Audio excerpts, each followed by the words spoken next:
আসসালামু আলাইকুম। আবার ওই তুফান ফ্যানটি নিয়ে হাজির হলাম। এটা আজকে দেখছি কতক্ষণ ফুল স্পিডে ব্যাকআপ দেয়। আমি একটা একে লাগাইছি চেকের জন্য। এখন বর্তমানে বাজে ৩টা। হ্যাঁ, এখনো ফুল স্পিডে চলতেছে। তো দেখবো এটা কতক্ষণ ফুল স্পিডে একটা ব্যাটারির মাধ্যমে ব্যাকআপ পেয়ে থাকি। খুব তুফানের মতন বাতাস ভাই, এটা তুফানের মতন বাতাস। প্রচুর স্পিডে চলে। হ্যাঁ, এটা প্রচুর স্পিড ভাই, অনেক বড় সড়ো ফ্যান। আপনার অনেকে মনে করেন ছোট একটা ফ্যান, দেখেন ভাই অনেক বড় একটা চার্জার ফ্যান ভাই আমার। দেখেন অনেক বড় একটা চার্জার ফ্যান। হ্যাঁ, এটা অনেক বড় এবং মুভিং হয়। হ্যাঁ, এই যে মুভিং হয়, ঘুরে ঘুরে বাতাস করবে। হ্যাঁ, এবং এখানে টাইমিং সেট করতে পারবেন।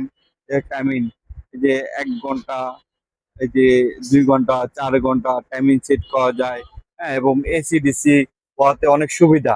কারণ চলে গেলেও এটা আপনি নিশ্চিত ভালো একটা ব্যাকআপ পেয়ে থাকবেন। আসসালামু আলাইকুম।